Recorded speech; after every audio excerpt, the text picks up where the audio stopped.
Salam, salam sejahtera, sehat dan semangat dalam Yesus Kristus Tuhan. Haleluya, puji Tuhan, masih semangat kita, haleluya. Berbagai keadaan sedang terjadi di sekitar kita dan tetap kita bersyukur, ya. Itu adalah salah satu yang memicu semangat kita dan gairah kita kepada Tuhan Yesus. Puji Tuhan, Bapak Ibu Saudaraku, hari ini kita akan berbicara tentang bagaimana doa gereja pada mulanya. Nah, kalau kita lihat doa gereja mula-mula, ya, mereka itu tidak lain tidak bukan adalah karena dorongan Roh Kudus. Nah, karena dorongan Roh Kudus membuat gereja semakin hari semakin apa? Semakin bertumbuh dalam pengenalan Kristus. Bahkan kalau kita lihat kisah para rasul misalnya, mereka itu jumlahnya itu semakin hari semakin bertambah-tambah. Nah, luar biasa. Jadi dengan kita berdoa, dengan mereka berdoa, Bapak Saudaraku, ada efek kegerakan yang terjadi. Nah, di tengah-tengah gereja, ada kuasa yang mengalir di tengah-tengah gereja. Di tengah-tengah umat Tuhan ada kuasa, Bapak Ibu Saudara. Jadi kalau kita juga hari ini, kita mempraktekkan bagaimana doa gereja pada mula-mulanya, Bapak Ibu Saudaraku, maka saya percaya juga akan terjadi lawatan yang besar di dalam kehidupan orang percaya. Akan terjadi kegerakan, akan terjadi lawatan di tengah-tengah kita, Bapak Ibu Saudaraku. Mengapa? Karena mereka begitu serius untuk datang kepada Tuhan. Mereka menggenapi apa? Janji Tuhan di dalam Roma pasal 12 ayat 1. Nah, mereka mempersembahkan tubuh mereka kepada Tuhan sebagai persembahan apa? Yang hidup, yang kudus, yang berkenan kepada Tuhan. Maka dengan mereka melakukan itu, maka terjadilah kuasa di tengah-tengah mereka. Terjadi lawatan di tengah-tengah gereja mula-mula. Nah, perhatikan kita lihat, mereka berdoa di lonteng atas Yerusalem. Dengan apa? Dengan kerinduan bagaimana supaya kuasa Tuhan, kuasa baptisan Roh Kudus itu terjadi dalam kehidupan mereka. Luar biasa. Dan mereka tidak apa? Tidak berhenti, terus berdoa. Mereka itu berdoa karena apa? Menanti janji Tuhan terjadi di dalam mereka, di dalam gereja, dan di dalam umat, saudaraku. Di tengah-tengah daripada gereja Tuhan, di tengah-tengah situasi, di tengah-tengah keadaan yang dimana mereka berada, Bapak Ibu Saudaraku. Mengapa? Karena situasi yang ada di gereja mula-mula kita tahu bahwa mereka mengalami sebuah krisis, Bapak Ibu Saudaraku. Tapi krisis ini bukan krisis kekurangan, bukan krisis apa, tapi apa? Krisis apa? Krisis bagaimana mereka ini meyakinkan bahwa Yesus itu adalah Tuhan dan Juru Selamat secara pribadi. Luar biasa. Nah, ini nggak gampang loh, Bapak Ibu Saudara. Untuk kita datang kepada umat Tuhan untuk meyakinkan mereka bahwa kembali kepada Tuhan, apalagi Tuhan Yesus sekarang sudah terangkat ke sorga, Bapak Ibu Saudaraku, nggak gampang, Bapak Ibu Saudaraku. Jadi sebuah tekanan. Kenapa? Karena akan dianggap mereka penyesat-penyesat kalau tidak terjadi, Bapak Ibu Saudaraku.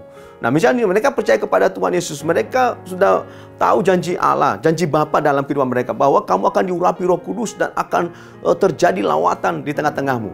Nah, kalau tidak misalkan terjadi, apa yang terjadi, Bapak Ibu Saudaraku? Bukankah ini menjadi menjadi cibiran, Bapak Ibu Saudaraku? Haleluya. Menjadi sebuah dilema bagi para murid. Makanya mereka itu sungguh-sungguh, ya, mereka berdoa karena mentaati perintah Tuhan sesuai dengan yang terjadi di dalam Kisah Para Rasul pasal 1 ayat 4 itu.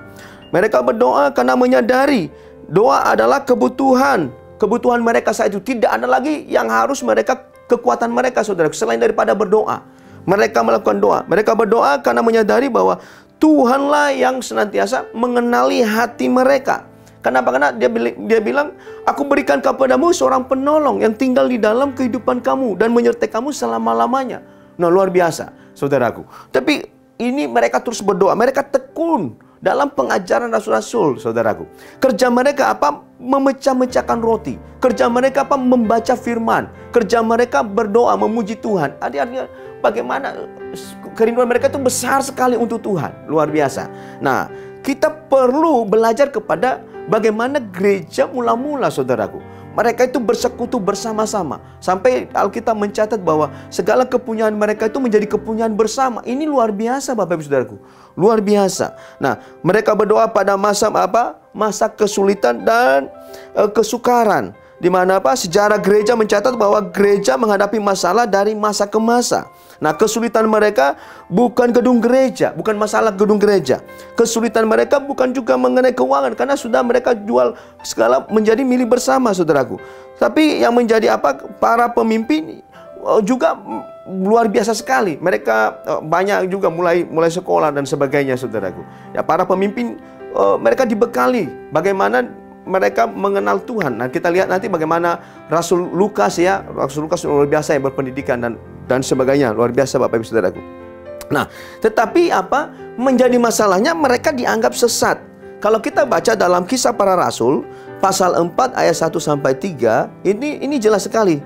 Nah, saya baca saudaraku, Kisah Rasul pasal 4 ayat 1 sampai 3. Dikatakan, ketika Petrus dan Yohanes sedang berbicara kepada orang banyak, mereka tiba-tiba datangi imam-imam dan kepala pengawal bait Allah serta orang-orang Saduki. Ayat 2, orang-orang itu sangat marah karena mereka mengajar orang banyak dan memberitakan bahwa dalam Yesus ada kebangkitan dari antara orang mati. Ayat ketiga, mereka ditangkap dan diserahkan ke dalam tahanan sampai keesokan harinya, karena hari telah malam. Ayat 4, tetapi di antara orang yang mendengar ajaran itu, banyak yang menjadi percaya, sehingga jumlah mereka menjadi kira-kira 5.000 orang laki-laki. Jadi mereka dianggap penyesat, Bapak Ibu Saudaraku. Mereka menceritakan tentang Yesus, tapi dianggap mereka penyesat. Inilah yang menjadi dilema kepada para rasul, Bapak Ibu Saudaraku. Tetapi lewat aniaya itu, saudaraku, banyak orang yang percaya kepada Tuhan Yesus. Banyak orang yang menerima Tuhan Yesus. Nah, kita juga hari ini, saudaraku, kalau kita berdoa, kita membaca firman Tuhan, saya percaya melalui kehidupan kita, Bapak Ibu Saudaraku, banyak orang yang percaya kepada Tuhan Yesus. Walaupun mungkin kita difitnah, mungkin dibilang penyesat.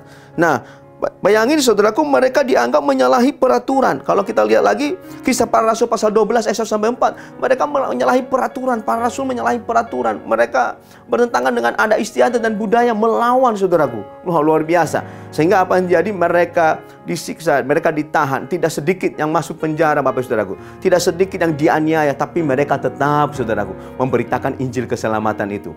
Dan mereka tetap tekun dalam doa. Jemaat juga berdoa, semua berdoa, semua doa. Dan apa yang terjadi? Terjadi lawatan, terjadi pemulihan. Anugerah Tuhan terjadi di tengah-tengah umat percaya. Mari kita berdoa. Bapa, dalam nama Tuhan Yesus, terima kasih buat firman-Mu yang singkat. Biarlah firman ini, Tuhan, menjadi kekuatan kami di tengah-tengah dunia, di tengah-tengah akhir zaman ini, di tengah-tengah Tuhan kesukaran yang sedang melanda seluruh dunia ini. Biarlah kami tetap hidup dalam doa, percaya firman Tuhan apapun yang terjadi. Kami tidak takut, Bapak. Karena kami tahu bahwa firman-Mu akan menyertai kami, bahwa kasih-Mu akan menyertai kami. Dalam nama Tuhan Yesus, kami berdoa dan mengucap syukur. Yang percaya katakan, amin.